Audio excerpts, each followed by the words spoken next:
This is the all-new Jaecoo J8, yet another D-segment SUV by Jaecoo Malaysia. Slated to be launched within the next couple of weeks with prices estimated to start at 195,000 ringgit, is this now the new large SUV to watch?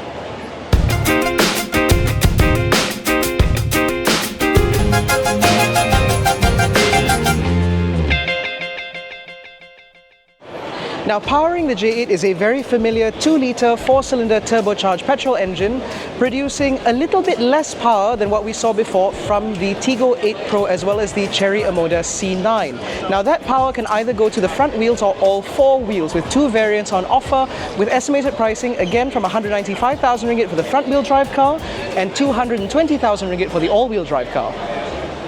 Now, while the Jaecoo J8's dimensions are very similar to what we've seen from the Omoda C9, the design language is very different. So up front, you get the Jaecoo waterfall grille here, which looks very, very prominent, and on either side sit a set of full LED headlights replete with LED indicators, as well as multi-beam projectors replete with scrolling indicators that you just saw a second ago.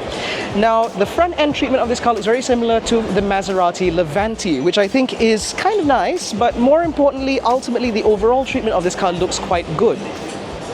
Now, moving down the side, both cars get a set of 20-inch alloy wheels, although on the all-wheel drive model, they're wrapped in Michelin E-Primacy tyres, just like the Omoda C9, whereas the front-wheel drive model makes do with Cooper tyres, although that hasn't yet been confirmed because the front-wheel drive model that we're seeing today is an R&D vehicle. Now, one point of differentiation between the all-wheel drive and two-wheel drive will actually be the colour scheme, because the all-wheel drive models will get a dual-tone colour scheme, as you can see here. Two-wheel drive models will be single-tone only. You also get this little bit of trim here on the side, as well as projector LEDs down here, which actually project a nice carpet of light all the way down the side, very similar to what we've seen from BMW's carpet light projection system. Now, as we move further down, there are flush door handles on this car, and as you can see, whereas the Omoda C9 had a much more coupe-like roofline, this car is far more traditional, as is befitting a larger sort of two-box SUV design. The back end of the Jaecoo J8 is just as distinctive, with a full-width LED light bar as well as Jaecoo branding hidden within the perspex. In fact, the lighting treatment back here looks very similar to that of the Lincoln Aviator, which is a car that obviously we don't get in our market.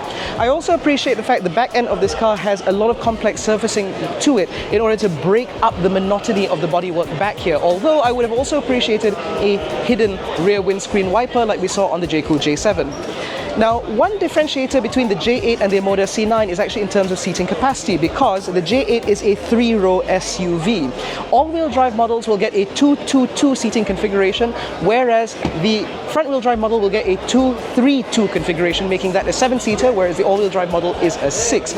And in terms of overall practicality, there is a pretty decent amount of space back here, because if I were to pull these rear seats up, you can see that even with the rear seats in place, there's a pretty decent amount of space, although there is no underfloor storage, however, because there's nothing there. Now, more importantly, the boot space in this car is expandable well over 1,000 litres, making this a very practical large SUV indeed, in keeping with its large SUV pretensions, but more importantly, offering the practicality that you'd expect from a large family car.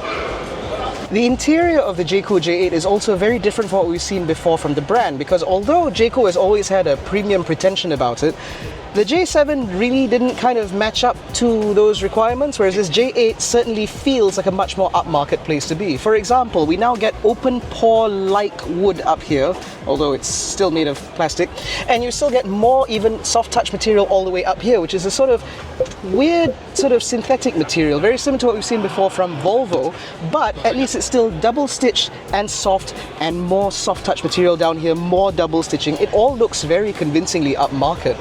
On top of that, the dual screen display has also been reworked slightly, where the housing is now a little bit rounder, but the screens remain of a very high quality, as you would expect from a vehicle of this nature. We now get Mercedes-Benz aping central air conditioning vents with 3 vents here, just like what you get on the Mercedes-Benz GLS. And we also get Mercedes-Benz style seat controls up here on the door, although the memory functionality lives within the screen. In terms of the overall seating position, this seat does not offer angle adjustment still, just like most other Chinese cars, but you do get extendable under-thigh support, which is nice to see. And on the all-wheel drive model like this, both the first and second row seats are heated and ventilated. You also get massage functionality for the first row and second row passengers, making this a very comfortable place to be indeed. You get a wireless phone charging here, lots of space down here. Your USB ports and power sockets live down here. You get a large mode selector knob here, which in typical Jaecoo fashion results in the car screaming at me. And you also get a very large central bin here, which in addition to being air conditioned is now also illuminated. That's always nice to see. Now, in addition to all of this, you also get an electronic door popper, as is necessary for these modern luxury cars. But perhaps most importantly is the fact that this car will also offer active noise cancellation through its 14-speaker Sony audio system, including 2 speakers that live up here on the headrest in order to give you direct information from here. Now, in addition to these screens, there's also a color heads-up display, as well as a full-size panoramic sunroof, and this headliner is wrapped in microfiber. Very swish. Life in the second row is just as plush as it is up front. I have electric adjustment for these seats, including my backrest adjustment, as well as, like I mentioned, heating and ventilation. I also get massage functionality, apparently, as well as B-pillar mounted air conditioning vents, so I have air conditioning mounted at a position where it can actually blow at my face. As you can see, we also have memory functionality here, as well as blinds in the second row in order to ensure that life back here is very comfortable indeed. There are a couple of USB ports, a couple of cup holders, and overall I could probably do quite a few miles in the back of one of these without too much issue. Now, in addition to all of that, you also get BOSS switches for the front seat, you get plenty of access into that cooled glove box, and there's even a large enough pass-through here for you to access the third row without too much issue at all. Now, life in the third row is not so great. I have very little knee room and very little headroom, and I'm only about 170 centimeters, and so this is not necessarily advisable for long distance travel. However, I do have an air conditioning vent right here, which means that that's not so bad, and I've got a cup holder and a small cubby bin here, which means that for children this wouldn't be so bad, I suppose. But most 3-row SUVs in this country are used as 5+2s anyway, which means this really isn't all that bad.